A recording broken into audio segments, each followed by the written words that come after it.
ప్రార్థన చేసుకుందాం. పరిశుద్ధుడా నీకు స్తోత్రాలు, ఘనమైన మా తండ్రి నీకు వందనాలు. ఈ 2వ నెల మొదటి ఆదివారం ప్రభువా నీ సన్నిధిలో నిన్ను ఆరాధించుటకు గాను, నీ బల్లను సమీపించుటకు గాను మీరు మాకిచ్చిన ఈ ధన్యత కొరకై నీకు స్తుతులు స్తోత్రాలు చెల్లిస్తున్నాం. అయ్యా, మా ఆధ్యాత్మిక జీవితాలను మేలుకొలిపే నీ మాటలు ఈ సమయంలో మేము వినుటకు ఇష్టపడుచు ఉన్నాము. మా అందరితో కూడా మీరు మాట్లాడుచు ఉన్నందులకై నీకు వందనములు చెల్లించుచు ఉన్నాం. లూదియా హృదయము తెరవబడినట్లును, మరియా నీ పాదముల యొద్ద కూర్చుని నీ మాటల మీద లక్ష్యముంచినట్లును, హృదయంలో భద్రపరుచుకున్నట్లును మా హృదయములను కూడా మీరు సిద్ధపరచండి.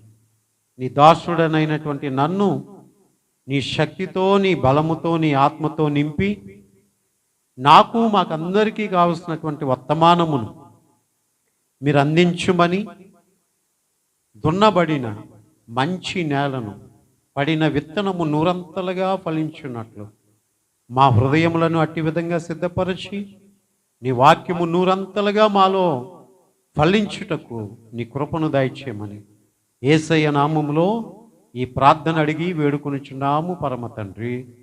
ఆమేన్, ఆమేన్. ప్రభువు కొనసాగిస్తూ ఉన్నాడు తన యొక్క ఆత్మ ప్రేరణ చేత. దేని కొరకు అంటే, మేలును ఆశించే మన జీవితాల్లో మేలు ఎలా కలగబోతుంది అనేటువంటి విషయాలు గత నెలంతా కూడా మనం మాట్లాడుకుని ఉన్నాం. దేవుడు తన ఆత్మ ప్రేరణ చేత మరి ఎన్ని దినాలు మనలను ఈ సందేశంతో నడిపిస్తాడో మనకు తెలీదు. ఈరోజు కూడా మేలు కొరకు మనము మరి వినబోతూ ఉన్నాం. ప్రభు దాని కొరకు మనతో మాట్లాడబోతూ ఉన్నాడు. మన బైబిల్ను తెరిచి ద్వితీయోపదేశ కాండము 10వ అధ్యాయము 13వ వచనాన్ని మనం చదువుకుందాం. ద్వితీయోపదేశ కాండము అనగా 2వ మారు రాయబడిన, చెప్పబడిన దేవుని యొక్క ఆజ్ఞలు కట్టడలై, దేవుని యొక్క సందేశమై ఉంటూ ఉంది. ప్రియులారా, 10వ అధ్యాయము 13వ వచనములో, నీ మేలు కొరకు నేడు నేను నీకు ఆజ్ఞాపించు యెహోవా ఆజ్ఞలను కట్టడలను అనుసరించి నడుచుకొందునను మాట కాక, నీ దేవుడైన యెహోవా నిన్ను మరి ఏమి అడుగుచున్నాడు? దేవుడట మనల్ని ఒక విషయం అడుగుతూ ఉన్నాడట. నీకు మేలు కలగాల అయితే నీవు నా కొరకు కొండలెక్కి రానవసరం లేదు, తీర్థయాత్రలు చేయనవసరం లేదు, మొక్కుబడులు, నోములు, ఇంకా భక్తిలో దాన ధర్మముల కన్నా మించినటువంటిది ఏంటి అంటే,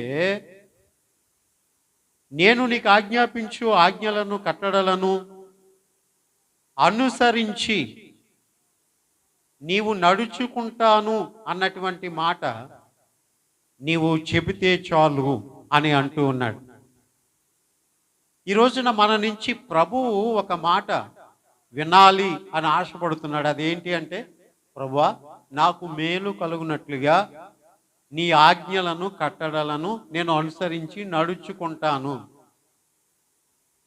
అనేటువంటి మాట మనం ప్రభువుతో చెప్పగలిగితే చాలు. చెప్పిన మాట ప్రకారంగా జీవించగలిగితే చాలు. నీ జీవితంలో దేవుడు మేలు చేయక మానడు. శత్రువుల వలన భయమా, వారిని నీ పాదాక్రాంతం చేస్తాడు. ఆర్థిక ఇబ్బందుల వలన భయమా, దేవుడు తన చేయి చాచి నీకు మేలు చేస్తాడు. అనారోగ్యము వలన భయమా, ఆరోగ్యం అనేటువంటి మేలును నీకు చేస్తాడు. సమాధానము కొదువై ఉందా, సంతోషము సమాధానము అనేటువంటి మేలును నీకు ఇస్తాడు. ఇవన్నీ కూడా నీ జీవితంలో కావాలి అని అంటే గనక మనం చేయవలసిందల్లా ఒకటే, ఏంటి అంటే, ప్రభువా నీ ఆజ్ఞలను నీ కట్టడలను నేను అనుసరించి నడుచుకుంటాను కనుక నా జీవితంలో నువ్వు మేలు చేయి అనేటువంటి మాట మనం చెప్పాలంటండి. చూసారా, అడగనిదే అమ్మైనా అన్నం పెట్టదు అనేటువంటి లోకంలో ఒక సామెత ఉంది.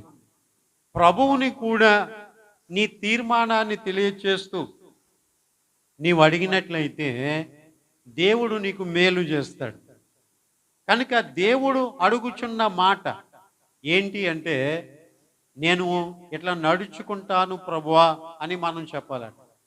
మేకా గ్రంథంలో కూడా ప్రభు అంటా ఉంటుంటాడు, మరి వేలాది నదులంతా విస్తార తైలము, మరి నా యొక్క ప్రథమ ఫలమైనటువంటి నా జ్యేష్ఠ కుమారుణ్ణి, మరి విస్తారమైనటువంటి బలి అర్పణ నీవు కోరలేదు గాని యథార్థముగాను నీతియుక్తంగాను నడుచుకుందును అనేటువంటిది ఒక్కటి నేను కోరుకుంటున్నాను అని ప్రభు అంటూ ఉన్నాడు. ప్రియులారా, నిజంగా మన కోరికలన్నీ నెరవేర్చబడాలి అంటే ప్రభువు కోరిన కోరిక ప్రకారముగా కూడా మనము కూడా నడుచుకొనవలసి ఉంది. కాబట్టి యెహోవా నిన్ను మరి ఏమి అడుగుచున్నాడు, ఇదే నిన్ను అడుగుతున్నాడు. మొట్టమొదటిగా నీ బలి అర్పణ కాదు, నీ చేతి కానుక కాదు, లేకపోతే నీవు దేవుని యొక్క మందిరములో ఏ విధమైనటువంటి పరిచర్య చేసినప్పటికీ కూడా ఇవన్నీ కూడా ఆజ్ఞలను అనుసరించి నడుచుకొనకపోతే వ్యర్థమే. ఆజ్ఞలను అనుసరించి నడుచుకోవాలి. ఆ తర్వాత దేవుడి మేలులన్నీ కూడా నీ జీవితంలో చేస్తాడు. 30వ అధ్యాయము 15వ వచనం, ద్వితీయోపదేశకాండము 30వ అధ్యాయము 15వ వచనం, చూడుము నేడు నేను జీవమును మేలును మరణమును కీడును నీ ఎదుట ఉంచి ఉన్నాను. దేవుడు మన ఎదుట ఏమేమి పెట్టాడట? జీవము, అలాగుననే మరి ఆ జీవమును మేలును మరణమును కీడును. చూసారా, జీవము మేలు మరణము కీడు అనేటువంటిది పెట్టాడట. మనం ఎందులో అయితే నడుచుకుంటామో అదే మనకు సంభవిస్తుంది. ప్రియులరా, మేలు కలుగు దిశగా నడుచుకుంటే మనకి మేలు కలుగుతుంది. అంతేకాకుండా జీవము కలుగు దిశగా నడుచుకుంటే జీవం కలుగుతుంది. అది కాదని నేను కీడు వైపే వెళ్తాను, మరణం వైపే వెళ్తాను అని అంటే గనక మనకి కీడు మరణము అనేటువంటిది సంభవిస్తుంది. దేవుడు ఎవరిని కూడా బలవంతంగా తన మార్గంలో పెట్టుకోవాలని చూడడు. చూసారా, ఆజ్ఞ వేరు, ఉపదేశము వేరు. ఆజ్ఞ అనేటువంటిది తప్పనిసరిగా చేయాలి. కొన్నిసార్లు ఉపదేశము అనేటువంటిది విన్నావు, నీ ఇష్టం, నీవు ఇష్టపడితే చేయొచ్చు, లేకపోతే మానేయచ్చు. అది నీ ఇష్టం మీద ఆధారపడి ఉంది. కాబట్టి ఇక్కడ చూడుము, నేను నీ ఎదుట ఉంచి ఉన్నాను, నీకు ఇష్టమైనది కోరుకో అంటే అర్థం ఏంటి చెప్పండి? చాయిస్ దేవుడు మనకిచ్చాడని అర్థం.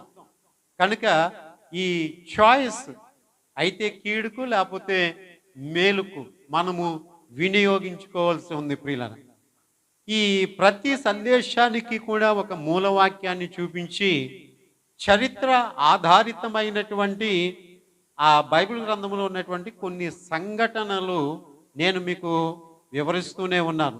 దేవుడు, పరిశుద్ధాత్మ దేవుడు మనకి బోధిస్తూనే ఉన్నాడు. ఈరోజు యెహోషువ గ్రంథం 7వ అధ్యాయము 1 నుంచి చివరి వరకు ఉన్నటువంటి వచనాలలో ఒక సంఘటన వ్రాయబడి ఉంది. అదేంటి అంటే, ఇజ్రాయేలు ప్రజలు ప్రయాణము చేస్తూ చేస్తూ చేస్తూ వాళ్ళు ఎరుకో దాటి యోర్దాను దాటి హాయి అనేటువంటి ఒక పట్టణమును జయించి వాళ్ళ ముందుకు వెళ్ళాలి.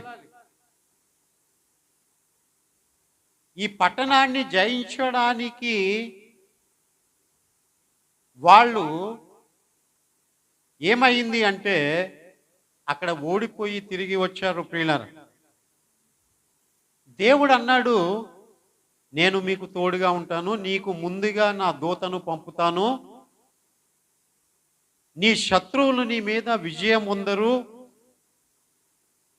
నేను అభిషేకించిన మిమ్మల్ని ముట్టకూడదని నేను రాజులకు ఆజ్ఞాపిస్తాను, కనుక మీరు ప్రయాణం అంతా కూడా విజయ పదంలోనే నడుస్తుంది అని ప్రభు చెప్తూ వచ్చాడు.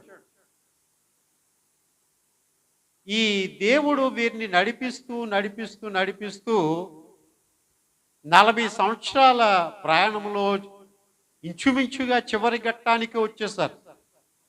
కనాను అనేటువంటి దేశము చేరుకోవడానికి దరిదాపుల్లోనికి వచ్చేసారు. అటువంటి పరిస్థితుల్లో ప్రియులరా, ఒక చిన్న పట్టణాన్ని జయించి వాళ్ళు తిరిగి రాలేకపోయారు. ఆ చిన్న పట్టణమును జయించుట కొరకు ఇజ్రాయిల్లో సైనికులందరూ కూడా వెళ్ళవలసిన అవసరం లేకుండా, మరి ప్రియులరా, వారు 3000 మంది వెళ్తే 36 మందిని ఒక చిన్న పట్టణస్థులు హతము చేసేసారు. వీరు హతము చేయబడ్డానికి కారణం ఏమిటి? దేవుడు వారితో లేడా? దేవుడు వారిని శత్రువుల చేతికి ఎందుకు అప్పగించేశాడు? ఊరికినే కొన్నిసార్లు మనకు శోధనలు వస్తాయా? ఊరికినే కొన్నిసార్లు సమస్యలు ఎదురవుతాయా? ఊరికినే నష్టం ఎదురవుతుందా? ఇదంతా కూడా దేవుడు మన మీద పగబట్టి, ఏమండి, మనల్ని చిన్న చూపు చూసి, మనల్ని తక్కువ చూపు చూసి, మనల్ని చూసి చూడనటువంటి వాడుగా ఉండుట వలన ఈ సంగతులన్నీ కూడా సంభవిస్తూ ఉన్నాయా? లేదు ప్రియులరా. కొన్నిసార్లు మన జీవితంలో ఎదురయ్యేటువంటి కష్టాలకు మనమే కారణం. కొన్నిసార్లు మన జీవితంలో ఎదురయ్యేటువంటి బాధలకు మనమే కారణం. ప్రియులరా, ఒక వ్యక్తి యొక్క చెడు వ్యసనాలు ఒక వ్యక్తిని అనారోగ్య స్థితిలోనికి నడిపించినట్లు, ఒక వ్యక్తి యొక్క పాపములు కూడా కొన్ని పతనాలలోనికి నడిపిస్తూ ఉంటుండదు. ఎందుకు ఇజ్రాయేలు ప్రజలు హాయి పట్టణాన్ని జయించి ముందుకు వెళ్ళలేకపోయారు? ఎందుకు నీ జీవితంలో అచీవ్నెస్ కలగడం లేదు? ఎందుకు నీ జీవితంలో విక్టరీ రావట్లేదు? ఎందుకు నీ జీవితంలో ఉన్నటువంటి పరిస్థితులను జయించలేకపోతున్నావు అంటే, నిన్ను అనగా ద్రొక్కగలిగినటువంటి సామర్థ్యం నీ బలహీనతకు నువ్వు ఇచ్చేసావు గనుక అది నిన్నేం చేస్తుంది అంటే నిన్ను అనగద్రొక్కేస్తూ ఉంది. ఓకే ప్రియుల, చరిత్రలోనికి వెళ్దాం. యోషువ గ్రంథము 7వ అధ్యాయం 1వ వచనం చదువుదాం. శపితమైన దాని విషయములో ఇజ్రాయేలీలు తిరుగుబాటు చేసిరి. ఎట్లనగా యూదా గోత్రములో తెరహు ముని మనవడును జబ్ది మనవడును కర్మి కుమారుడనైన ఆకాను శపితము చేయబడిన దానిలో కొంత తీసుకునేను గనుక యెహోవా ఇజ్రాయేలు మీద కోపించెను. ఈ 7వ అధ్యాయంలో జరిగినటువంటి సంఘటనకి కావలసినటువంటి సమాచారం అంతా కూడా మొదటి వచనంలో ఉంది. ఆకాను అనేటువంటి వాడు శపితము చేయబడిన దానిలో కొంత తీసుకునేను గనుక యెహోవా ఇజ్రాయేలీల మీద కోపించెను. దేవుడు ఇజ్రాయేల్ ప్రజల మీద కోపపడడానికి గల కారణం ఏమిటి అంటే, శపితమైన దానిలో కొంత ఆకాను తీసుకునేను. నా వైపు చూడండి సార్, నా వైపు చూస్తూ వినండి. ఓకే, ఎందుకు 7వ అధ్యాయంలో ఈ సంగతులన్నీ కూడా రాయబడ్డాయో మూలవాక్యంగా మొదటి వచనంలో చెప్పేశాడు. జరిగినటువంటి విషయం ఏమిటి అంటే, వారు ప్రయాణం చేస్తూ ఉన్నటప్పుడు ఎరుకో అనేటువంటి పట్టణం వారికి ఎదురుపడిందండి. ఎరుకో పట్టణము అనేటువంటిది పాపభరితమైనటువంటి పట్టణం, వేశ్యలు ఉండేటువంటి పట్టణం, వ్యభిచారం జరిగేటువంటి పట్టణం, లంచం పుచ్చుకునేటువంటి పట్టణం, అంతేకాకుండా హత్యలు జరిగించబడేటువంటి పట్టణం, దేవునికి ఏమాత్రము కూడా చోటునియనటువంటి ప్రజలు, దేవుణ్ణి ఎరుగనటువంటి ప్రజలు, వారు తమ శక్తియుక్తుల మీద ఆధారపడినటువంటి వారు. Once again I request you very clearly, see me, నన్ను చూడండి ప్లీజ్. నన్ను చూడండి, వాక్యం చూడకండి, నా మాటలు వినండి. దాన్ని వివరించడానికే కదా నేను ఇక్కడ ఉన్నాను. మీరు వాక్యం చదవద్దు నా వైపు, నేను చదవమన్నట్టు చదవండి. దేవునికి మహిమ కలుగును గాక. హల్లెలూయా, హల్లెలూయా. ఏం చెప్పాను? యెరికో పట్టణము అనేటువంటిది పెద్ద ప్రాకారము కలిగినటువంటి పట్టణం. ఆ ప్రాకారము ఎలాంటిది అంటే ఇంచుమించుగా 4 రథాలు తప్పుకొని వెళ్ళగలిగినటువంటి వెడల్పు కలిగినటువంటి ఎత్తైన ప్రాకారం కలిగినటువంటి ప్రాకారములు వాళ్ళకున్నవి. దానికి ఒక పెద్ద గవిని ఉంది. అందులో ప్రజలు, శత్రువులు లోపలికి రాకుండా ఆ గేటు దగ్గర బలమైనటువంటి సెక్యూరిటీని ఏర్పాటు చేసి వాళ్ళందరూ కూడా మేము చాలా క్షేమంగా ఉన్నాము, మమ్మల్ని ఎవరు కూడా పడగొట్టలేరు, మమ్మల్ని ఎవరు కూడా ఓడించలేరు అని వాళ్ళు అనుకుని జీవిస్తున్నటువంటి దినాలలో దేవుడు అన్నాడు ఇశ్రాయేలు ప్రజలతోటి, ఆ పట్టణమును నేను మీకు అప్పగిస్తాను, మీ ప్రయాణమునకు ఆ పట్టణమును నేను అప్పగిస్తాను, అంతేకాదు ఆ పట్టణము దాటి మీరు వెళ్తారు. ఏంటి ఇంత బలమైనటువంటి పట్టణాన్ని వాళ్ళు ప్రాకారం మీద నుంచి చూస్తూ ఉంటుంటే కింద ఇజ్రాయేలు ప్రజలు ఒక మిడతల్లాగా కనిపించారంట. చూసారా ప్రియులారా? ఒక విమానం ఎంత ఎత్తులో ఉంటే మనకి ఇంతగా కనబడుతుంది అది. అలా ఎంత ఎత్తు కలిగినటువంటి విమానంలోంచి చూస్తే మన ఇల్లు, మన యొక్క పట్టణాలన్నీ కూడా ఇంతగా కనబడతాయి. అంత ఎత్తు ప్రాకారము కలిగినటువంటి ఆ పట్టణం ప్రియులారా, దాన్ని జయించడం అంటే మాటలా? వీళ్ళ దగ్గర ఏమైనా బాంబులు ఉన్నాయా ఏమండి ఆ గోడలు కూల్చడానికి? కానీ దేవుడు ఈ మాట చెప్పిన తర్వాత మనం అందరం కూడా దేవుని కనపరచాలి, చప్పట్లు కొట్టి. ఎందుకు చేతనంటే స్తుతుల మూలమున దేవుడు ఒక దుర్గమును స్థాపించాడు. హల్లెలూయా. ఆ దుర్గము ముందు ఎలాంటి దుర్గములు కూడా నిలవబడలేవు, అవి పడిపోతాయి.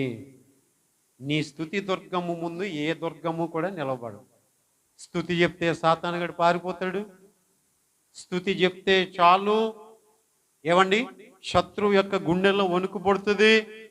స్తుతి చెప్తే చాలు సాతాను మీద అగ్నిగంధకాలను దేవుడు కురిపించినట్లు అవుతుంది. స్తుతి చెప్పమని 6 దినములు పట్టణము ప్రాకారము చుట్టూ ఒక మారు తిరగమని, 7వ దినమున 7 మార్లు దేవుని స్తుతిస్తూ తిరగమని దేవుడు చెప్పినప్పుడు ప్రియులరా ఆ పట్టణము కూలిపోయింది, ఆ ప్రాకారము కూలిపోయింది.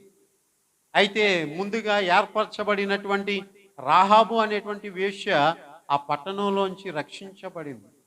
శపితమైన ఆ పట్టణములోంచి వేశ్య వృత్తిలో ఉన్నటువంటి రాహాబు కూడా యేసు ప్రభు వారి యొక్క వంశావళిలో చేర్చబడింది. ఈరోజు పాపులని కాదు, కుల గనులని కాదు, కులహీనులని కాదు, లేకపోతే నల్లవారని కాదు, తెల్లవారని కాదు, తక్కువ వారని కాదు, ఎక్కువ వారని కాదు, ఎవరైనా సరే దేవుని యందు భయభక్తులు కలిగి ఈ దేవుడు మాకు కావాలి అనుకుని వస్తే గనుక దేవుడు వారందరికీ కూడా తన రాజ్యములో స్థానం ఇస్తాడు, చోటిస్తాడు. కనుక మన యొక్క యోగ్యత అయోగ్యత అనేటువంటిది కాదు, మన యొక్క ఇష్టాన్ని ప్రభువు చూడాలని ఆశపడుతూ ఉన్నాడు ప్రియులారా. ఆ పట్టణం శపితమైంది గనుక దేవుడు ఏమన్నాడు అంటే, బాగా వ్యాపారం చేసే పట్టణం, అందరూ కూడా చాలా రిచెస్ట్ పర్సన్సే కాబట్టి వాళ్ళ దగ్గర వెండి ఉంటుంది, బంగారం ఉంటుంది, మంచి వస్త్రాలు ఉంటాయి, విలువైన వస్త్రాలు ఉంటాయి, అవేవి కూడా మీరు ఆశించొద్దు. అది దేవుని యొక్క దృష్టిలో చాలా శపితమైనటువంటిది.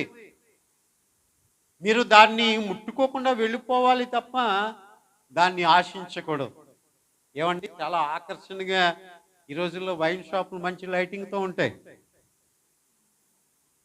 చాలా ఆకర్షణగా పక్కవాడు గుటకాయ వేస్తే మనకి కూడా నోరూరిపోతూ ఉంటుంది. గుటక అలవాటు ఉన్నవాడికి అబ్బా ఆడు తింటుంటే ఆడు వాసన చూసి ఈడే వేసేయాలనుకుంటే, ఆడు సిగరెట్ కాలుతూ ఉంటుంటే ఈడు చూసి ఆ వాసన పీల్చి నేను సిగరెట్ కాల్చేయాలని అనుకుంటాడు. అంత ఆకర్షణ పాపానికి ఉంది. ఏమండి దుర్వ్యసనాలకు ఉంది ప్రియులన. అయితే అటువంటి పరిస్థితుల్లో అందరూ కూడా బాగానే వెళ్ళిపోతున్నారండి. ఎవ్వరు కూడా ప్రభు యొక్క ఆజ్ఞను అతిక్రమించలేదు.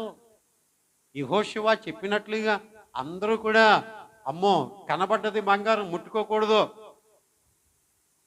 విలువైంది అయితే ఒకలాగా విలువగాంది అయితే ఒకలాగానా, దేవుడు నీ పొరుగువాని చీపురు పుల్లనైనాను ఆశించకూడదు అంటే పక్కింటోళ్ళు చీపురు గట్టలోంచి ఒక చీపురు పుల్ల మన ఇంటి మీద పడితే మనం చీపురు గట్టలో దూడ్చేద్దామా అని ఆలోచన చేసి ఎందుకులే ఈ చీపురు పుల్ల ఆశించొద్దు అన్నాడు కదా దేవుడు.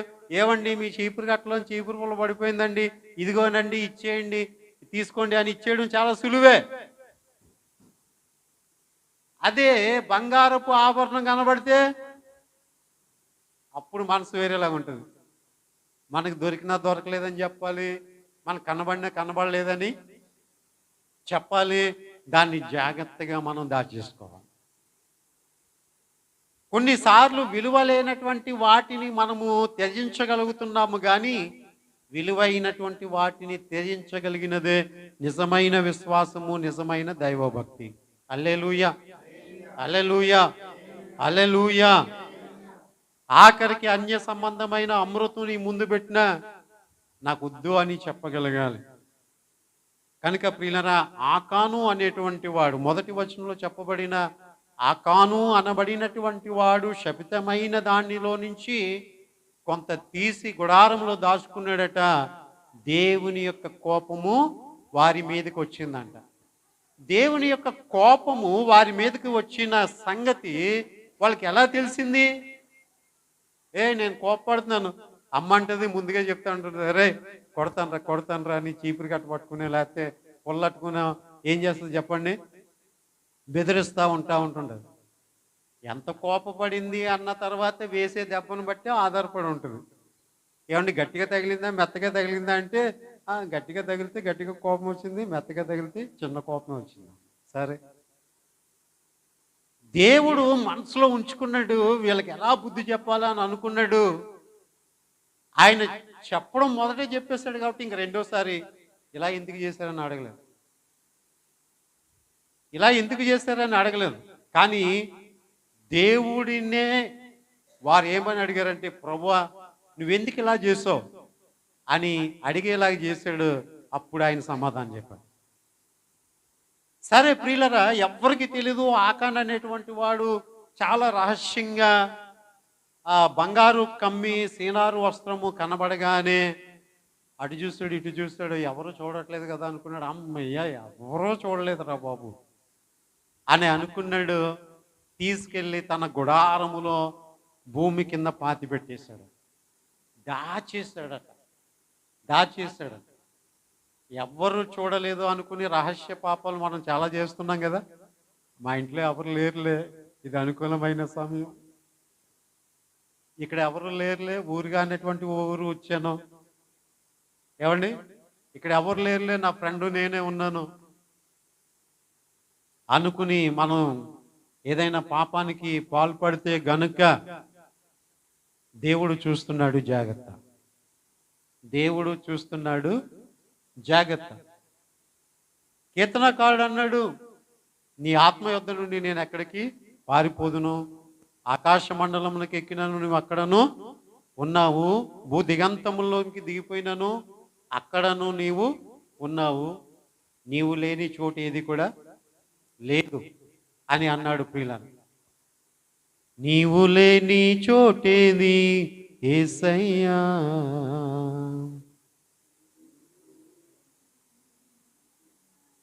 నేను నీకు మరుగై ఉండలేను. సడన్ గా పాడుతుంటే కష్టం. హల్లెలూయా, హల్లెలూయా. ఆయన లేని చోటు ఏదైనా ఉందా? ఆయన చూడలేనిది ఏదైనా ఉందా? ఏమండి, దుర్గానగర్లో ఒక నక్క భూమి దగ్గర అప్పు చేసిందండి. కొన్నాళ్ళు అయింది, అప్పు తీర్చట్లేదు.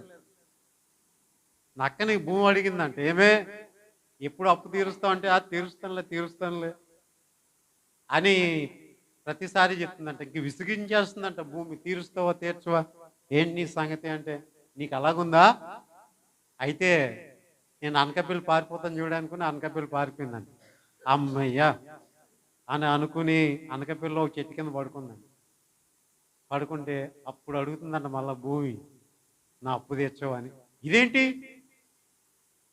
ఇదేంటి అంటే, నువ్వు భూమి మీద ఉన్నావేనక్క, ఎక్కడికి వెళ్ళినా నేను ఉంటాను, నేను లేకుండా నువ్వు లేవు, కాబట్టి నా అప్పు తీర్చు అన్నది. చూసారా ప్రియులారా, ఇలాగున దేవుని దగ్గర నుంచి మనం తప్పించుకోగలిగినటువంటిది ఏది లేదు. అందరూ అటు చూసాడు ఇటు చూస్తాడు, అమ్మయ్య ఎవరు చూడలేదరా బాబు అనుకుని తెచ్చిపెట్టుకున్నాడు. శపితమైన దాన్ని తెచ్చుకున్నాడు గనుక శపించబడ్డాడు. చాలా మందిని మనం ఉంటుంటాం ప్రియులరా, దేవుడు ఏరుకోరు ఉద్యోగాలు ఇస్తే ఆ కంపెనీల్లో మారుమూల ప్రాంతాలకు పోయి జేబులో ప్యాకలెట్టుకుని పేకాట ఆడుకుని టైంకి ఇంటికి వచ్చేసిన వాళ్ళు ఉన్నారు, టైంకి భోజనం చేసిన వాళ్ళు ఉన్నారు. అటువంటి కంపెనీలు నష్టపోతాయా, లాభాల్లో ఉంటాయా? దేవుడు ఏరుకోరి ఉద్యోగం ఇస్తే అటెండెన్స్ వేయించుకుని మళ్ళీ ఇంటికి వచ్చేసే ముందు మళ్ళీ వెళ్ళి అటెండెన్స్ వేయించుకుని ఇంటికి వచ్చేసిన వాళ్ళు ఉన్నారు. అలాంటి కంపెనీలు నిజంగా వారికి బుద్ధి కలిగినట్లుగా అమ్మి వేయబడమే మంచిది, ప్రైవేటీకరణ అయిపోవడమే మంచిది. ఇది అర్థం కాక చాలామంది అమ్మేస్తున్నారు అంటున్నారు. ఇలా సరిగ్గా లాభాలు చూపించగలిగితే ఎవడమ్మేస్తాడండి? ఏ ప్రభుత్వం అమ్మేస్తుందండి? అలాంటి సొమ్ము తెచ్చుకున్నటువంటి కుటుంబాలు బాగుపడలేదు. పని చేయకుండా జీతం తెచ్చుకున్న కుటుంబాలు బాగుపడలేదు. నేను ప్రతిరోజు కూడా దేవుని దగ్గర ఏడ్చేటువంటిది ఏంటి అంటే, ప్రభువా నన్ను ఈ పనిలో ఉంచితే ప్రతిరోజు నాకు పని కావాలి. ఎక్కడ తీసుకెళ్తావో తెలియదు, ఏం చేస్తావో తెలియదు. అలా కాదనుకో, ఈ పని పూర్తిగా మాన్పించే. నా శక్తి కొలది నేను చేయగలిగినటువంటి పని ఏదైతే ఉందో ఆ పని నాకు. మొత్తానికి ఏదో పని లేకుండా మాత్రం దినం గడవకూడదు. అలా తినాలంటేనే అసహ్యంగా ఉంది, అలా బ్రతకాలంటే అసహ్యంగా ఉంది. పని చేయకుండా భోజనం ఏంటి, పని చేయకుండా బతికేంటి? ఏమండి, కాలు ఉంగిపోయిందన్నా చేయి ఉంగిపోయిందన్నా మంచం మీద పడి ఉన్నటువంటి వాళ్ళలాగా పోల్చుకోవాలి పని చేయకుండా భోజనం అంటే. నీకు ఏ రకంగా కూడా వీలు కాలేదు, ఆరోగ్యం సహకరించలేదు, ఓకే పర్లేదు, ఏదో ఉండు అలా పడి ఉండు పర్లేదు, చెయ్యగలిగి ఉండి కూడా చేయలేదు. నేను అదే అడుగుతున్నాను ప్రభువా, నేను ఏ దినం కూడా ఖాళీ ఉండకూడదు. ఆ ఖాళీ కూడా లేకుండా మరి ప్రార్థనలో పెడుతున్నావేమో, ప్రార్థనలో పెట్టు. నేను వ్యర్థంగా ఎక్కడికి వెళ్ళనండి, వ్యర్థంగా ఏది చేయను. అలాగని చెప్పి పిలిచిన ప్రతి మీటింగ్కి కూడా వెళ్ళను. నేను దేవుల్లో గడపడానికి ప్రయత్నం చేస్తాను. కనుక ప్రియులరా, మనది కానిది ఏదైతే ఉందో, మనది కాదు అని దేవుడు ఏదైతే చెప్పాడో దాని జోలికి మనం వెళ్ళకూడదండి, దాన్ని అసలు ముట్టకూడదండి. అది చాలా పాప సంబంధమైన శపితమైనటువంటిది. అయితే ప్రియులరా, పాస్టర్ గారు మీరు మేలు కొరకు చెప్తున్నారు కదండి, ఏంటండి ఇది ఎంత చెప్పుకొచ్చారు కానీ మేలన్న మాట రాలేదేంటి అంటే, దేవుడు వారిని మేలుకరంగానే ఉన్నతమైనటువంటి మేలును అనుభవించడానికే వారిని తీసుకుని వెళ్తున్నాడు. కానీ మధ్యలో వాళ్ళు కోరుకున్నటువంటిది ఏంటంటే, శరీర సంబంధమైన లోకాశలతో కూడి వచ్చేటువంటి కీడు మరణాన్ని ఆకాను కోరుకుంటూ ఉన్నాడు. ఓకే ప్రియులరా, దాచుకుంటా వెళ్ళిపోతూ ఉన్నాడు. ఎరుకో దాటి వెళ్ళిపోయారు, యోర్దాను దాటి వెళ్ళిపోయారు. ఇప్పుడు ఎరుకో పట్టణం లాంటిదే ఒక చిన్న పట్టణం హాయి, దాన్ని జయించాలి. సరే, ఆ పట్టణాన్ని జయించాలి, మనం వెళ్ళాలి. వాళ్ళు సరెండర్ అయిపోయారా మంచిదే, లేదనుకంటే యుద్ధం చేస్తైనా వాళ్ళని ఓడించి మనం ముందుకు వెళ్ళాలి. ఈ నేపథ్యంలో చూసి రమ్మని కొంతమందిని యెహోషువ పంపించాడు. యెహోషువ పంపిస్తే ఏమైంది అన్నారు, హాయి చాలా చిన్న పట్టణం అండి, మన ఇజ్రాయెల్ ప్రజలందరూ కూడా వెళ్ళి యుద్ధం చేయవలసిన అవసరం లేదు, ఇంత 6 లక్షల జనాంగం అక్కడికి వెళ్ళిపోవాల్సిన అవసరం లేదు, ఒక 3,000 మంది వెళ్తే చాలు అని చెప్పి వాళ్ళు సలహా ఇచ్చారు. అవునా, 3,000 మందితో వెళ్ళి జయించుకొచ్చేయగలరా? సరే ఓకే వెళ్ళండి అని యెహోషువ పంపించాడు. చిన్న పట్టణాన్ని 3,000 మంది జయించగలిగి ఉండి కూడా 36 మంది హతమయ్యి వెనక్కొచ్చేసారు. మిగతా కొంతమంది అంటే 2,900 ఎంత 14 మంది 64 మంది వెనక్కి వచ్చేసారు. ఏంటి ఈ 36 మంది అక్కడ మరణించడానికి కారణం? దేవా, ఎందుకు మా శత్రువుల చేతికి మమ్మల్ని అప్పగించేసావు? ఇలాంటి పరిస్థితి ఎక్కడ కూడా జరగలేదు ఇంతటి చరిత్రలో. అలాంటి పరిస్థితుల్లో యెహోషువ అంటున్నటువంటి మాట ఏంటి అంటే 7వ అధ్యాయం 7వ వచనం చదువు. ఈ మాట కొరకే ఈ ప్రసంగం అంతా కూడా ప్రియులారా. ఇది చదివి తర్వాత నా వైపు చూడండి. 7వ అధ్యాయము 7వ వచనం చూడండి. 7వ అధ్యాయము 6వ వచనం కూడా 5, 6, 7 వచనాలు కూడా చదువుదాం ప్రియులారా. 4వ వచనం కూడా చదువుదాం. కాబట్టి జనులలో నాతో పాటు అందరూ చదవండి. ఇంచుమించు 3,000 మంది అక్కడికి వెళ్ళిరి గాని వారు వారి ఎదుట నిలవలేక పారిపోయిరి.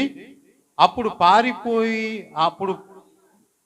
వారు వారిలో 36 మనుషులను హతము చేసిరి.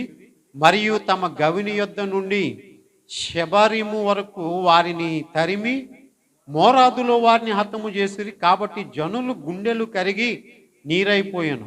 6వ వచనం. యెహోషువ తన బట్టలు చింపుకొని తానును ఇజ్రాయేలు పెద్దలను సాయంకాలము వరకు యెహోవా మందసము ఎదుట నేల మీద ముఖములు మోపుకొని తమ తలల మీద ధూళిపోచుకొనుచు, అయ్యో ప్రభువా యెహోవా, మమ్మును నశింపజేయునట్లు అమోరీయుల చేతికి మమ్మును అప్పగించుటకు ఈ యోర్దాను నీవెందుకు దాటించితివి? మేము యోర్దాను అవతల నివసించుట మేలు. ఏమన్నాడండి యెహోషువ? 36 మంది చనిపోయిందంతా వారు తిరిగి వచ్చేస్తే ఇశ్రాయేల్ ప్రజల గుండెలు కరిగిపోయాయట. అయితే ఆ రోజున దేవుడు ఐగుప్తీయుల చేతికి మనల్ని అప్పగించకుండా తప్పించినటువంటి దేవుడు ఈ రోజున వీళ్ళ చేతికి మనల్ని అప్పగించేస్తాడా?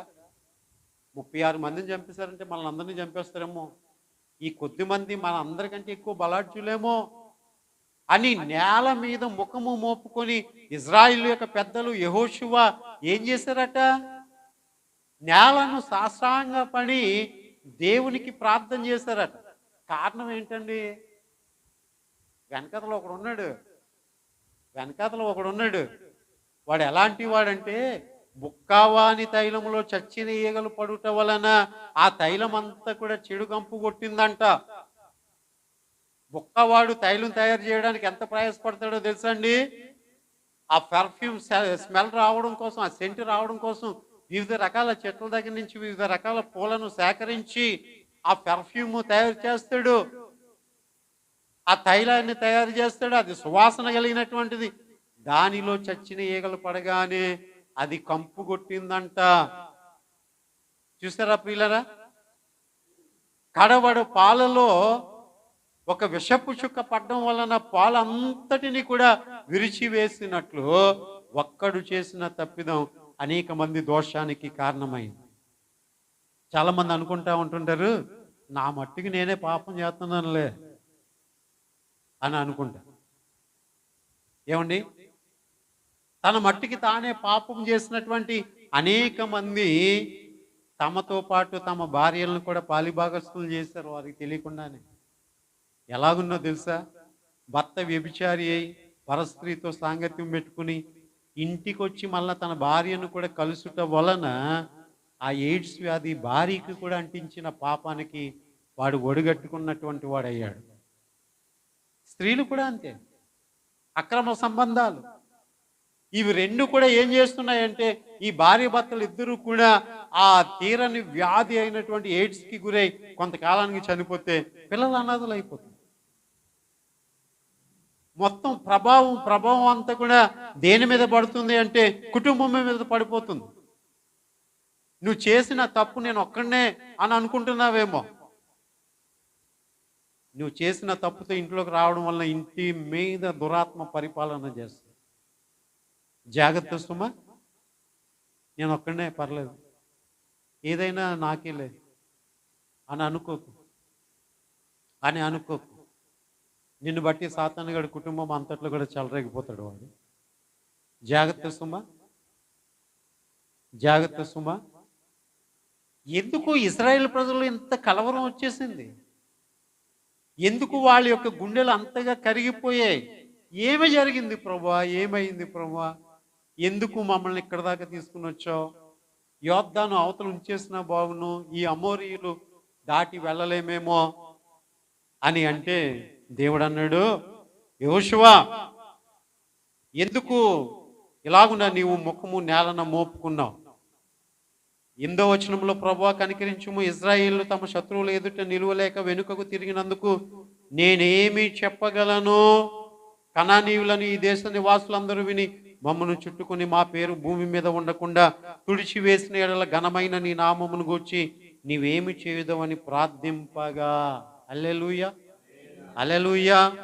చూడండి ఇటు, ఈ 36 మంది ఇశ్రాయేలుని హాయి వారు చంపేస్తారంటే, అరే మనం కూడా వాళ్ళ మీద పడితే మనం కూడా వాళ్ళని చంపేయగలం అని చెప్పి, ఈ కనానీయులు మా మీద పడి మమ్మల్ని చంపుతారేమో, అసలు భూమి మీద మేము ఉండకుండానే పోతామేమో,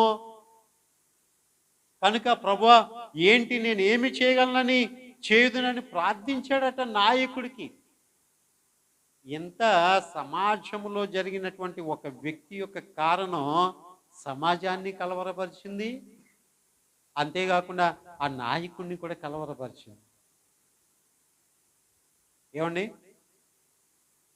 తాను చెడిన కోతి వనమెల్లా చెడిపింది అన్నట్లుగా ఒక్కొక్కడు ఉంటాడండి, ఒక్కొక్కడు ఉంటాడు అందరినీ గెలవడానికి, అందరినీ రెచ్చగొట్టడానికి. వాళ్ళు పుడుతుంది ఫస్ట్ బుద్ధి. దాతాను, అభిరాము, కోరాహులు వాళ్ళతో సరిపెట్టుకుని ఉంటే బాగుండే. వెనకాల ఒక 250 మందిని పురుగొలిపారు. ఇలా అడుగుదామా? అడుగుదాం. ఇలా చేద్దామా? చేద్దాం అని చెప్పి ఎర్రజెండా ఎగరేశారు అక్కడ. ఏమండి, దేవుడు ఏం చేశాడు? అరే మీరు మీ ఎర్రజెండా భూమిలో పాతేస్తాను అని చెప్పి దేవుడు వారి ఉన్న గుడారముల దగ్గర భూమి నెరవిడువగా పాతాళము వారిని మృంగివేసింది, పాతాళము వారిని మృంగివేసింది. జాతు సుమ సంఘానికి కానీ, కుటుంబానికి కానీ, సేవకుడికి కానీ ఎదురు మాట మాట్లాడావా, సనిగేవా, ఎక్కడైనా దేవుడు పనిష్మెంట్ ఇస్తాడు. చేతనైతే గౌరవించు, ప్రేమించు, ఆతిథ్యమే సహకరించు, లేకపోతే నోరు మూసుకుని ఊరుకోవాలి. మీరు ఒక్కరే వెంటలే, చాలా మంది వింటారు తర్వాత ఈ వర్తమానాన్ని. హల్లెలూయా, హల్లెలూయా. నేను కానీ మీరు కానీ దేవుని యొక్క కార్యముల పట్ల మనము వ్యతిరేకంగా ప్రవర్తించకూడదు.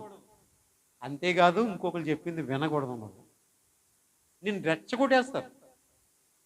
వెళ్ళి అడుగు, వెళ్ళి అడుగు అంటారు. ఆ తర్వాత పాపాన్ని మూట కట్టుకునేది నువ్వే. అందుచేత ఇల్లు అడిగామంటే అడిగాడు, చేసామంటే చేసాడు. అది చాలా పొరపాటు. కనుక ప్రియులైన, ఒక్కడు చేసినటువంటి తప్పిదం కుటుంబాన్ని, సమాజాన్ని పాడు చేస్తుంది. ఇప్పుడు ఏమంటున్నాడు యెహోషువ? అయ్యా యోర్దాను అవతల ఉండిపోతే మాకు మేలు కదా, ఎందుకయ్యా ఇక్కడ దాకా తీసుకొచ్చావు అని అంటే, అలాగంటావేటి యెహోషువ? నేను తీసుకొస్తున్నది ఎందుకు, నేను నడిపిస్తున్నది ఎందుకు? మీకు పాలు తేనెలు ప్రవహించే కనాను దేశాన్ని ఇవ్వాలని కదా.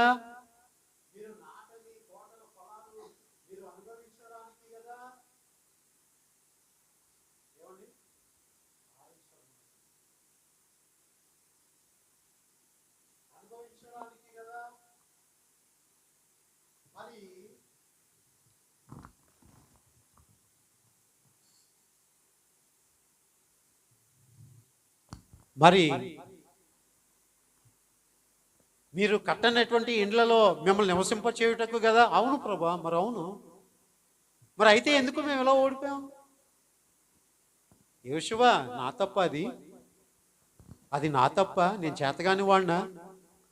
నా ప్రజలకు నేను విజయం ఇయ్యలేనటువంటి వాడినా? నా వలన ఏ తప్పు లేదు, మీలోనే. చూడండి 7వ అధ్యాయం 10వ వచనంలో యెహోవా యెహోషువతో ఇట్లా, నేను నీ వేళ ఇక్కడ ముఖము నేల మోపుకుందువు, ఇశ్రాయేలు పాపము చేసి ఉన్నారు, నేను వారితో చేసిన నిబంధనను వారు మీరి ఉన్నారు. శపితమైన దాన్ని కొంత తీసుకుని దొంగిలి బొంకి తమ సామానులో దాన్ని ఉంచుకుని ఉన్నారు. అసలు విషయాన్ని దేవుడు యెహోషువకి చెప్పాడు. హల్లెలూయా, హల్లెలూయా, హల్లెలూయా. డాక్టర్ దగ్గరికి వెళ్తే నువ్వు అది ఇది అనుకున్నట్టు కాదు. నువ్వు ఏ తప్పిదం చేస్తున్నావో ప్రజలకు తెలియకపోయినా నీ గుండె చెడిపోతే నువ్వు ఆల్కహాల్ చేపిస్తున్నావని, ఏమండి తీరని వ్యాధి వస్తే నువ్వేదో వ్యభిచారంలో ఉన్నావని చెప్తాడు. కనుక ప్రియులరా, దేవుని దగ్గరకు వెళ్ళగానే దేవుడు చెప్పాడు, నువ్వేళ ముఖము నేల మోపుకున్నావు, ఇదిగో శబ్దమైన దాన్ని ఒకడు తీసుకుని దొంగిలి బొంకి తమ సామాన్లో ఉంచుకుని ఉన్నాడు. తమ సామాన్లో ఉంచుకుని ఉన్నాడు. ఏమండి, కొంతమంది సామాన్లు దొంగిలిస్తారు. ఏం దొంగిలిస్తారు చెప్పండి? సామాన్లు దొంగిలిస్తారు. అంతెందుకు, ఇక్కడ పెట్టిన బయట పూలకుండీ పట్టుకుపోయారు. ఇక్కడ బయట పెట్టిన పూలకుండీయే పట్టుకుపోయారు. బయట ఏదన్నా కనబడితే చాలు కొంతమందికి పట్టుకుపోయే బుద్ధి. కాకులైతే గిన్నెలు ఎత్తుకుపోతే, ఏమండి కాకుల కంటే పాపులు ఈ మనుషులు, ఏది కనబడితే అదే ఎత్తుకుపోతుంది. కొంతమందికి ఇదో బుద్ధి, దొంగ బుద్ధి. ఎక్కడ దాచుకున్నాడట? సామాన్లో దాచుకున్నాడట. ఆఖరికి వాడు దాచుకున్నది కట్ల పామై వాడినే కాటేసి. అలాంటి పరిస్థితి ప్రియులనా. కనుక ఏంటి ప్రభా, శపితమైంది మా మధ్యలో ఉందా? ఎవడు దోచుకున్నాడు, ఎవడు దాచుకున్నాడు, ఎవడు సామాన్లు ఏముంది అంటే పేర్లు ప్రకారముగా అందరినీ పిలవమన్నటప్పుడు చూసారా, మొదటి వచనంలో మనం చెప్పుకున్నాం కదా. ఎవరట చెప్పండి? చూడండి, మొదటి వచనంలో మనం చదువుకున్నాం కదా. ఎవరు? ఎట్లనగా యోధా గోత్రములో జెరహు ముని మనవడును జబ్ది మనవడును కర్మి కుమారుడనైన ఆకాను శపితము చేయబడిన దానిలో కొంత తీసుకొనేను. చూసారా ఎంత క్లియర్గా ఉందో. దేవుడు చెప్తాడు, మీ తాత పేరుతో సహా చెప్తాడు. పలానా తాత కొడుకు, ఆ కొడుకుకి పుట్టినటువంటి కొడుకు మనవడు ఉన్నాడే, ఈడు చేసిన పని. అంత క్లియర్గా దేవుడు చెప్పుకొస్తాడు. సరే ప్రభు, మేము ముందుకు వెళ్ళాలంటే ఏం చేయాలి ఇప్పుడు? ఆ శపితమైన వాణిని మీ మధ్య నుంచి తొలగిస్తే తప్ప నేను మీతో రానన్నాడు దేవుడు. ఈ రోజున ప్రియులారా, దేవుడు మనతో ఉండాలి అంటే శపితమైనది మనలో ఉండకూడదు. ఒక వ్యక్తి ఇద్దరికి దాసులుగా ఉండలేడు. సిరికిని దేవునికి దాసుడుగా ఉండలేడు. ఈ లోకపు వ్యామోహాలకు దేవుని యొక్క ఆరాధనకు ఒక వ్యక్తి యోగ్యుడు కాదు. అందుచేతనే వాక్యం చెప్తుంది, చల్లగానైనా ఉండు, వెచ్చగానైనా ఉండు. నులివెచ్చని స్థితి మనకు ఉండకూడదు. కనుక ప్రియులారా, ఎలా తొలగించాలి అని అంటే దేవుడు అన్నాడు, మీ ఎదుర్కొంటే ఏముంది? ఆకోరు లోయ ఉంది. కాబట్టి ఆ లోయలోనికి ఏం చేస్తారు అంటే వీడి బంధువుల్ని, వీడి యొక్క భార్యను, పిల్లల్ని అందరినీ కూడా తోసేయండి. తోసేసిన తర్వాత ఏం చేస్తారు అంటే వాడి మీద రాళ్ళు కుప్పగా వేసి అది తగలబెట్టేయండి. ఆకోరు లోయ అనేటువంటి మాట ఎవడైనా వినగానే స్ట్రైక్ అవ్వాల్సినటువంటి విషయం ఏమిటి అంటే ఆకాను వెంటనే గుర్తుకు రావాలి. ఆకాను గుర్తుకొచ్చి, అమ్మో ఆకాను చేసినటువంటి పాపమే ఈ యొక్క ఆకోరు లోయ. ఈ ఆకోరు లోయ శపితమైన ఆకానును మృంగేసినటువంటి లోయ అని గుర్తుకు రావాలి. కనుక ప్రియులనా, దేవుడు మేలు కలుగు దిశగా నిన్ను నడిపించాలి అంటే ఆయన యొక్క ఆజ్ఞల నుంచి కుడికి గాని ఎడమకు గాని తొలగకూడదు. అప్పుడే మేలు. అదేంటి పాస్టర్ గారు అలా అంటారు? ఆరోగ్యంగా ఉన్నాం కదండి. అదేంటి పాస్టర్ గారు అలాగంటారు, మాకేం అప్పులు లేవు కదండి. అదేంటి పాస్టర్ గారు అలాగంటారు, మేము ఎవరికి చేయి చాపట్లేదు కదండి, ఎందుకంటే మేలే ఉందండి. మరి అలాగైతే అన్యులు లేరా? నీకంటే ధన సంపన్నులుగా అన్యులు లేరా? ఆరోగ్యంగా అన్యులు లేరా? ఉద్యోగాలతో అన్యులు లేరా? వారికి లేని మేలు దేవునికి ఇచ్చే మేలు ఏంటంటే వారి ఈ జీవితం మట్టుకే, కానీ నీ జీవితానంతరం పరలోకంలో దేవుడు నీ కొరకు గొప్ప మేలు దాచి ఉంచాడు. ఆ మేలు కొరకు నువ్వు సిద్ధపడాలి, ఆ మేలు కొరకు నువ్వు ఎదురు చూడాలి. ఆ మేలును దేవుడు నీ కొరకు దాచి ఉంచాడు, అది ఇవ్వడం కొరకు దేవుడు నిన్ను పిలిచాడు, ఆ మేలు కొరకు. అందుచేత ప్రియులరా, ఆకాను తన మాటలన్నీ కూడా చెప్తా ఉంటుంటాడు. ఏంటంటే ఒక మాట చూడండి, 7వ అధ్యాయం 20వ వచనంలో ఆకాను యెహోషువతో, ఇజ్రాయెల్ దేవుడైన యెహోవాకు విరోధముగా నేను పాపము చేసినది నిజము. దోపుడు సొమ్ములో ఒక మంచి సీనారు పై వస్త్రమును 200 తులముల వెండిని 50 తులముల ఎత్తుగల ఒక బంగారు కమిని నేను చూచి వాటిని ఆశించి తీసుకుంటుని, ఇదిగో నా డేరా మధ్య అది భూమిలో దాచబడి ఉన్నది, ఆ వెండి దాని క్రింద ఉన్నదని ఉత్తరమిచ్చి తాను చేసినదంతయు కూడా ఒప్పుకొనేను. తాను చేసినదంతా కూడా ఒప్పుకొనేను. యెహోషువ అన్నాడు, ఆకాను ఏం చేసావు ఒప్పుకో ప్లీజ్, నీ వలన మా అందరికీ కూడా నష్టం కలుగుతుంది, నీ వలన మాకు అందరికీ కూడా ఇబ్బంది కలుగుతుంది, నీ వలన దేవుడు మమ్మల్ని విడిచిపెట్టి వెళ్ళిపోయాడు, ఏం చేసావో చెప్పు అంటే, ఇది నిజమండి, దేవుడు చెప్పింది కరెక్టే అని చెప్పి ఏం చేశాడట చెప్పండి, ఆ యొక్క ఆకనట ఒప్పుకున్నాడట. ఈ రోజున ఈ ప్రభు బల దగ్గరికి వచ్చే ముందు ప్రార్థనలో దేవుని దగ్గర అడిగి, నేను పొందినటువంటి సందేశం ఏమిటి అంటే, నీ జీవితంలో దేవుడు మేలు చేయాలని ఆశపడుతున్నాడు, కానీ శపితమైనది ఏదైనా నీలో ఉంటే గనక ఈరోజు ఒప్పుకుంటే దేవుడు నిన్ను క్షమిస్తాడు. ఆ ధర్మశాస్త్ర యుగములో ఆకానుకు క్షమాపణ కలగలేదేమో కానీ ఈ కృపాయుగములో దేవుడు క్షమించడానికి సిద్ధపడుతున్నాడు. హల్లెలూయా. ఆ అవకాశాన్ని దేవుడు నీకు ఇచ్చాడు. అందుచేతనే ఊపిరి పీల్చుకుని ఇక్కడికి వచ్చావు.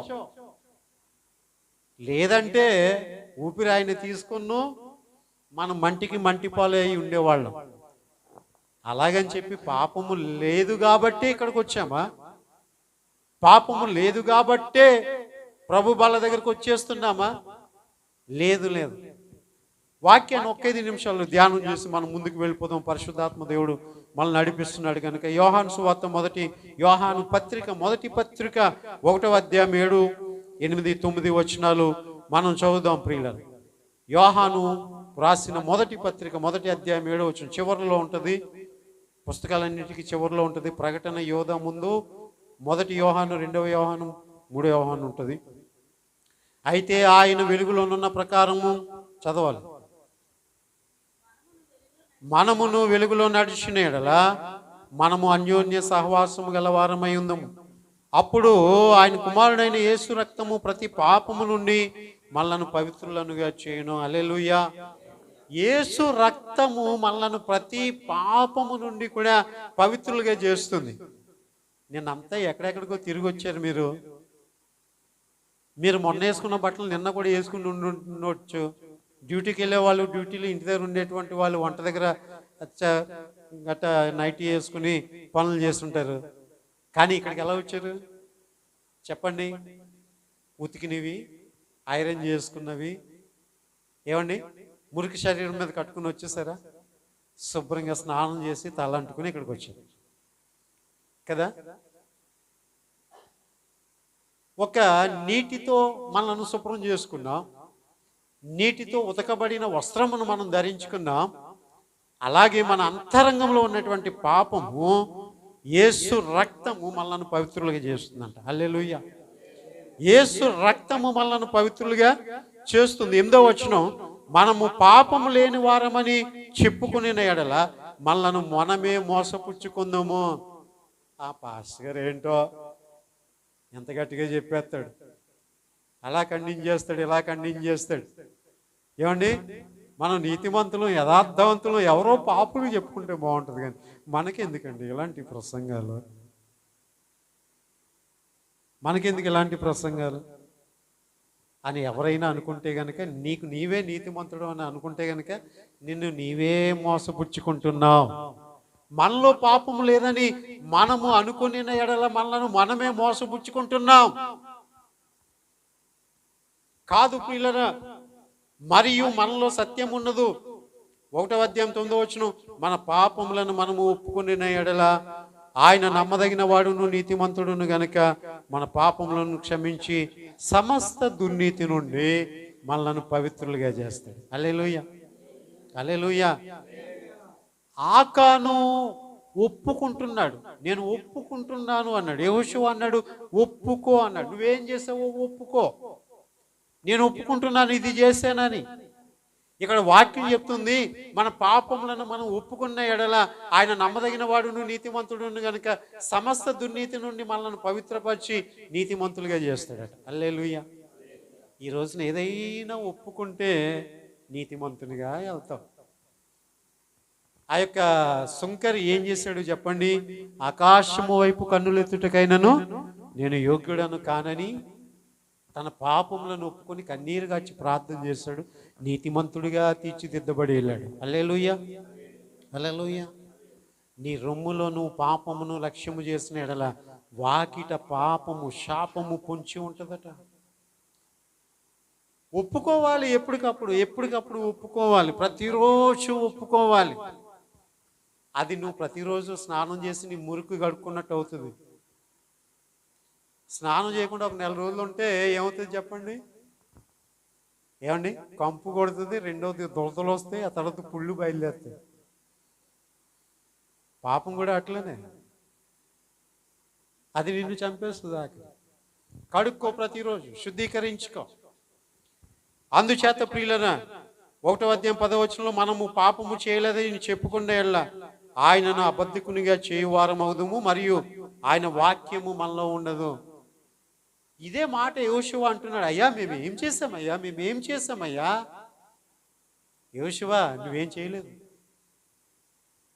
యూదా గోత్రములో ఆకాను అనేటువంటి వాడు తప్ప మిగతా వారు ఏమీ చేయలేదు, కానీ ఒక్కడు చేశాడు. నువ్వేం చేయకపోవచ్చు, ఒక్కటి చేయొచ్చు. ఆ ఒక్కటి కూడా చేయకూడదు. నీలో ఒకటి కొదువుగా ఉంది అన్నాడు కదా, ఆ ఒక్కటి కూడా లేకుండా మనం ఒప్పుకోవాలి. దేవుని మహిమ కలుగును గాక. సామెతల గ్రంథం 28వ అధ్యాయం 13వ వచనంలో అతిక్రమములను దాచిపెట్టువాడు వర్ధిల్లడు గాని వాటిని ఒప్పుకొని విడిచిపెట్టువాడు కనికరము పొందును. ఇప్పుడు అతిక్రమమును దాచిపెడితే నువ్వు వర్ధిల్లలేవు. మేలులో భాగమైన వర్ధిల్లేటువంటి తత్వం నీలో ఉండదు. నువ్వు బాహ్యంగా బాగానే కనబడతావు, బయటికి అన్ని విధాలా మానే ఉంటావు, కానీ అంతరంగంలో పాపం చేస్తున్నానే అనేటువంటిది అది అన్నిటికంటే భారమైంది, బరువైంది. దాన్ని నీ డబ్బుతో తూచి సమానం చేయలేవు, నీ ఆధిక్యతతో దాన్ని సమానం చేయలేవు. అక్కడ నువ్వు తేలిపోతావు. బెల్షెజరు దేవుడు నిన్ను త్రాసులో వేశాడు, కానీ నువ్వు తేలిపోయావు. అందుచేతనే మెనే టెకిల్ ఫార్సిన్, దేవుడు తన త్రాసులో నిన్ను తోచగా నువ్వు తేలిపోయావు. అందుచేత ప్రియులరా, ఎవడైతే ఒప్పుకుంటాడో వాడు ఏం చేయబడతాడంటే కనికరం పొందుతాడు. నువ్వు ఏడవగానే దేవుడు జాలిపడిపోయి, నాయన పోనీలే, నువ్వు మంటివాడవని నాకు తెలుసు, మనుష్యుడవని నాకు తెలుసు, బలహీనుడవని నాకు తెలుసు, సరే ఒప్పుకున్నావు కదా, సరేలే అంటాడట. ఇప్పుడు అంటాడండి, తర్వాత ఆయన రాకల్లో మాత్రం అనండి, జాగ్రత్త సుమా, ఆయన రాకల్లో మాత్రం అనడు ప్రియులన. కనుక నిత్యము భయము కలిగి ప్రవర్తించువాడు ధన్యుడు. ఆకాను అనేటువంటి వాడు అమోరీల దేశమైన ఆయి దరిదాపులకు వచ్చే వరకు కూడా, ఎరుకో దాటే వరకు కూడా బాగానే ఉన్నాడు. ఎరుకో దాటేటప్పటికే వాడికి బుద్ధి పుట్టింది, చెడు బుద్ధి. కావున నీ జీవిత కాలంలో రోజంతా బాగుంటుంది, కానీ ఒక్క క్షణం నువ్వు తప్పిపోతున్నావు చూసావా, అదే నీ ఫెయిల్యూర్కి కారణం, నీ పతనానికి కారణం. ఆ 1 మినిట్, ఆ 1 మినిట్, ఆ 1 మినిట్ చాలా విలువైనది. ఆ 1 మినిట్ నిగ్రహ శక్తితో ఉండగలిగితే, ఆ 1 మినిట్ నిదానించగలిగితే, ఆ 1 మినిట్లో నువ్వు యేసు రక్తం చేయని చెప్పుకోగలిగితే, ఆ పాపం నుంచి, శాపం నుంచి తలంపులను దేవుడు మళ్ళించేస్తాడు. హల్లెలూయా, హల్లెలూయా. ఆ ఒక్క విషయంలో కనుక ఇవాళ ఆదివారం వెళ్ళలే గుడికి, వారం అంతా ఏం పర్లేదు అనుకోదు. నిత్యము భయము కలిగి ప్రవర్తించువాడు ధన్యుడు. హల్లెలూయా. ప్రియులరా, ఆకోరు లోయ అని చెప్పానే, ఆ లోయ ఏ లోయ చెప్పండి? ఆకాను అతని యొక్క కుటుంబాన్ని కూడా లోయలోనికి తోసేశారు, రాళ్ళు కుప్పగా వేసేసారు, తగలబెట్టేశారు. అది ఆకోరు లోయ. ఎవరి చెవినన్న పడగానే, ఈ రోజున లాస్ ఏంజల్స్లో కాలిఫోర్నియా అంటే ఏంటి అంటే 40,000 ఎకరాలు తగలబడిపోయినటువంటి స్థలం. సొదొమ గొమొర్రా అంటే ఏంటి? దేవుడు అగ్నిగంధకాల చేత పట్టణాన్ని కాల్చివేసినటువంటి స్థలం. ఇలా కొన్ని గుర్తుకొస్తాయి కదా. అలాగే ఆకోరు అంటే గుర్తుకొస్తుంది ఏంటి? ఆకాను అనేటువంటి వాడి యొక్క కుటుంబం ఇక్కడే పాతి పెట్టబడిందంట రాళ్ల కుప్పతో. ఆకోరు అటువంటి పాపపు అనుభవం గుండా ఎవరైనా ప్రయాణం చేసినప్పటికీ కూడా ఏమంటున్నాడంటే, హోషేయ గ్రంథం 2వ అధ్యాయం 15వ వచనంలో, అక్కడ నుండి దాన్ని తోడుకుని వచ్చి దానికి ద్రాక్ష చెట్లనెత్తును, ఆకోరు శ్రమ గల లోయను నిరీక్షణ ద్వారముగా చేసేదను. హల్లెలూయా. ఆకోరు లోయను నిరీక్షణ ద్వారంగా చేస్తాడట. హోషేయ గ్రంథం 2వ అధ్యాయం 15వ వచనం. ఆకోరు లోయను నిరీక్షణ ద్వారంగా చేస్తాడు. అంటే అంతటి పనిష్మెంట్ పొందగలిగినంత పాపపు స్థితిలోనికి ఎవడైనా వెళ్ళిపోయినప్పుడు, ఇక నా మరణం అలాంటిదేమో, నా పరిస్థితి అలాంటిదేమో, నేను ఇంకంతగా నాశనం అయిపోవలసిందేనేమో అని ఎవడైనా అనుకుంటే గనక, అక్కడ సైతము క్రీస్తు సిలువలో కాచినటువంటి రక్తము వానికి ఏమి చూపిస్తుంది అంటే, ఒక నిరీక్షణ కలిగిస్తుంది. దేవుడు నన్ను క్షమిస్తాడేమో, నేను ఒప్పుకుంటే దేవుడు నాకు ఈ మరణ శిక్ష లేకుండా చేస్తాడేమో, నేను ఒప్పుకుంటే దేవుడు కనికరిస్తాడేమో అనేటువంటి కృపాయుగములో నీవు నేను పాపములు చేస్తున్న వాటిని ఒప్పుకొనుట వలన కనికరించబడతాం. హల్లెలూయా, హల్లెలూయా, హల్లెలూయా. ఇక నాకు అలాంటి శ్రమ కాదు, కానీ ఒక నిరీక్షణ ఉంది. యేసయ్య నా పాపపు శిక్షణ అంతటిని కూడా కలువరి సిలువలో భరించేశాడు. మరలా తప్పిదం చేసి ఎన్ని మార్లు ఆయన్ని సిలువకు అప్పగిస్తాను, ఎన్ని మార్లు నా పాపపు శిక్ష ద్వారా ఆయన గాయాలు రేపుతాను నేను. మరలా శీలలు కొట్టింది నేనేనా? మరలా పళ్ళెప్పు బోటు పొడిచింది నేనేనా? మరలా కొర్రా దెబ్బలు కొట్టింది నేనేనా? నా పాపములైనా ఆయన గాయములు రేపుతూ ఉన్నవి. ఎంతకని బాధ పెట్టను అనుకుని ఎవడైనాను, ప్రభువా కనికరించవా, ఒప్పుకుంటున్నానయ్యా, నువ్వు నన్ను ప్రేమిస్తున్నావు, కానీ నేను నిన్ను బాధిస్తున్నాను, ఇక నువ్వు నేను బాధ పెట్టను అని ఎవడైనా ప్రభు మీద ప్రేమ కలిగి తన సత్ప్రవర్తన చేత సంతోషపెట్టగలిగితే, అటువంటి వాని జీవితంలో దేవుడు ఏ మేలును చేయక మానడు. తన యందు భయభక్తులు గల వారి నిమిత్తము ఆయన దాచి ఉంచిన మేలు ఎంతో గొప్పది. కాబట్టి భయం కలిగి ఉన్నామా? మేలు ఉంది. భయం లేకుండా ప్రవర్తించామా? కీడుంది. ఏది కావాలో కోరుకుందాం ప్రియులారా.